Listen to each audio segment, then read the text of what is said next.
full realization of the high calling, assumed the office of the People's President of the Republic of Kenya. So help me God. The race for the African Union Chairmanship 2025 is on, and among the leading candidates is none other than Raila Odinga.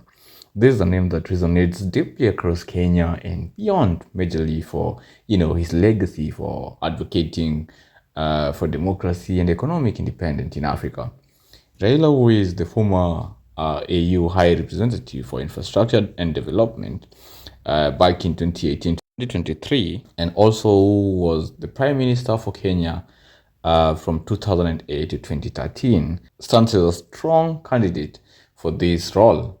But what sets him apart? I mean, what sets Raila apart from this race? Why do so many people see him as the leader that Africa needs? We explore.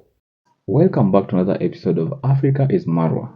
If you're coming back or you're new here, it's because you're curious and passionate and ready to explore the rich untold stories of Africa, the stories that make this continent uniquely ours.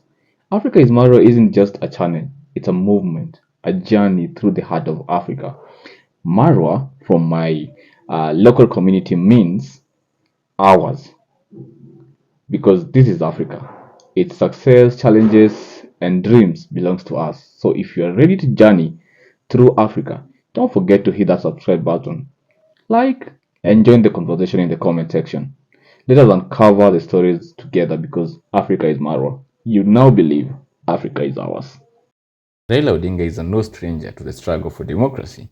Over the years, he has been at the forefront of Kenya's democratic revolution, from his push for multi-party democracy back in the 1990s. For those who understand Kenyan politics during the Moi era, Moi is actually the president who served Kenya for quite a number of years with a one-party rule, to his leadership in advocating for electoral transparency.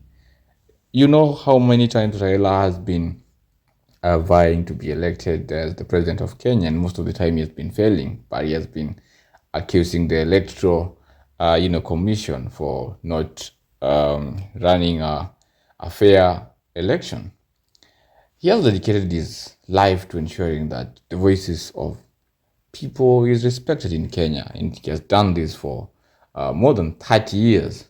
As a visionary leader, his work has led to transformative changes in Kenya and even in the African region. In Kenya, let's say, he was among the pioneers in the 2010 constitution. The other constitution gave the president a bit more power, but this one was more devolved and more accommodating. And a real sense of where we tested our 2010 constitution was recently when the impeachment of the deputy president of Kenya, Rigathi Gachagua, actually came to a reality. He also has a landmark to this document that enshrined fundamental rights and fostered greater democratic freedoms. Raila's pursuit to unity is evident in the historic handshakes from Mwai Kibaki to President Uhuru to now the broad-based government with President Ruto. He always tried to bridge in between the political divide just to foster peace and stability in the country so that the country may steer in economically. Raila's commitment goes far beyond Kenya's border. Actually, as a staunch Pan-Africanist, he has consistently, spoken about on the need for a united Africa, one that is economically independent and globally respected. His vision for a self-reliant Africa has been evident in the advocacy for Africa infrastructure projects, such as the African Continental Free Trade Area. I believe all of us understand this. I don't know why this has never come into reality in our regional connectivity. He also believes in Africa where, the resources are harnessed for the benefit of Africa. And his long-term vision aligns with the African Union's goals for peace, unity, and prosperity for all member states. His deep understanding of the continent's potential and challenges actually makes him a true advocate for the African Union's mission. African people can be treated as equal citizens of this globe. As you know, it came against the background of colonial domination of the continent. It raised the consciousness of African people to fight for their liberation. And through a bitter struggle, eventually independence was won across Africa. First, you know, the Ghana was the first African country to become independent. But before that, you need to know that Ethiopia, where we are, is the oldest African country. In other words, Ethiopia was never colonized. Ethiopia has always been independent. When the colonialists came here, they found a system of governance that was maybe much superior to their own. So when they were in Berlin, Ethiopia was excluded in that partition of Africa. But Ethiopia also suffered in that period because of discriminations and so on. So Ethiopia played a role in supporting liberation movements across the continent. That is why the Emperor Haile Selassie, at that time, who was the head of government, invited leadership of the independent African countries and the leadership of the liberation movements to come to Addis Ababa. And Addis Ababa became the venue for the formation of Organization of African Unity here.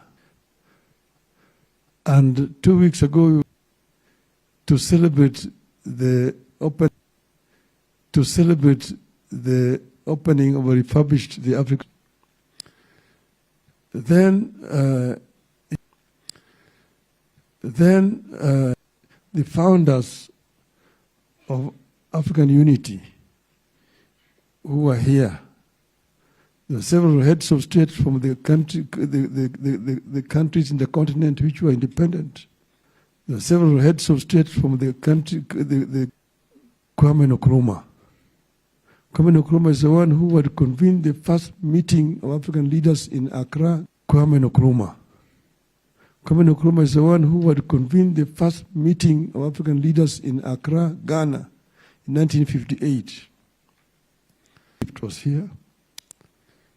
Ahmed Sekou Touré, who had led the second independent country, that is Guinea, 1958, was here. Mwalimu Julius Nyerere was also here. Leopold Sédar Senghor of Senegal was here. Houphouët-Boigny of Côte d'Ivoire was here. Dr. Nnamdi Azikiwe of Nigeria was here. And that's when Organization of African Unity was formed. They focus in helping or assisting the unliberated countries of Africa to get freedom. A movement was coined here, which is called PAFMEXA, Pan-African Freedom Movement for Eastern, Central, and Southern Africa.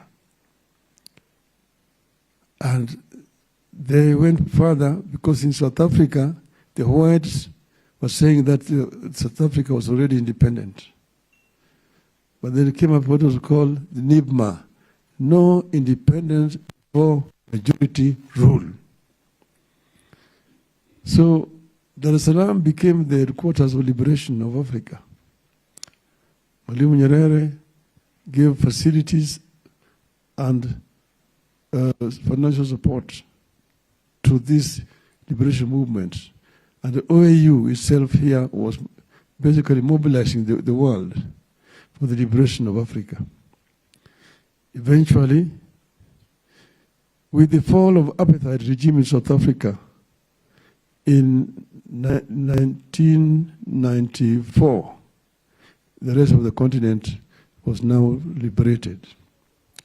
OAU had accomplished its task. So it was then transformed to AU. Now, AU focus is more on development, cooperation, and unity of Africa. Unity has always been there at the core, right from the days when the founding conference was held here in Addis Ababa. There was the question of unity now, African Union government now. Well, but Raila faces a stiff competition. I mean, you all know the one top contender who is giving Raila sleepless night, and this is Mahamoud Ali Youssouf, who is the current foreign minister of Djibouti. With his years in foreign policy, Youssouf is known for his diplomatic influence in the Horn of Africa.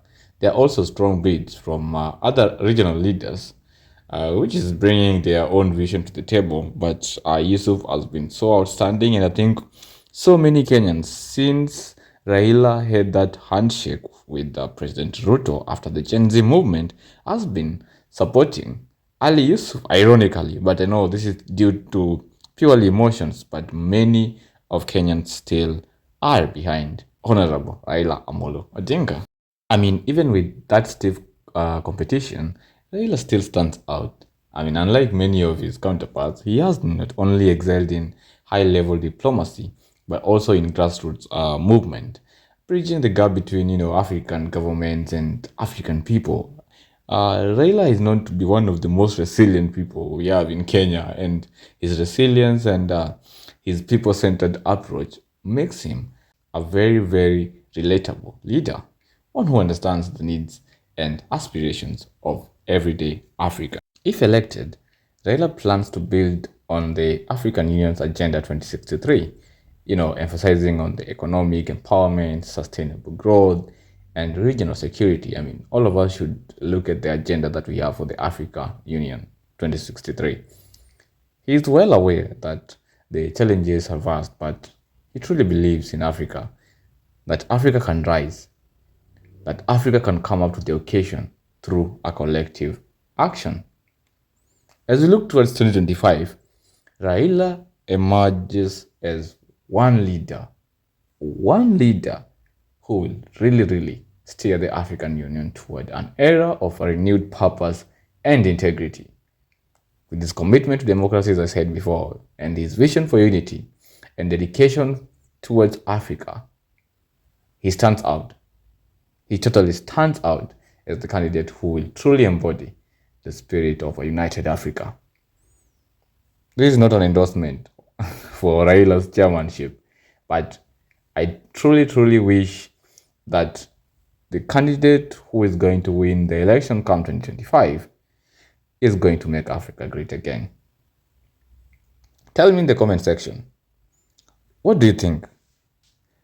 Do you think Raila is the leader that Africa needs, or any of the candidates that are there?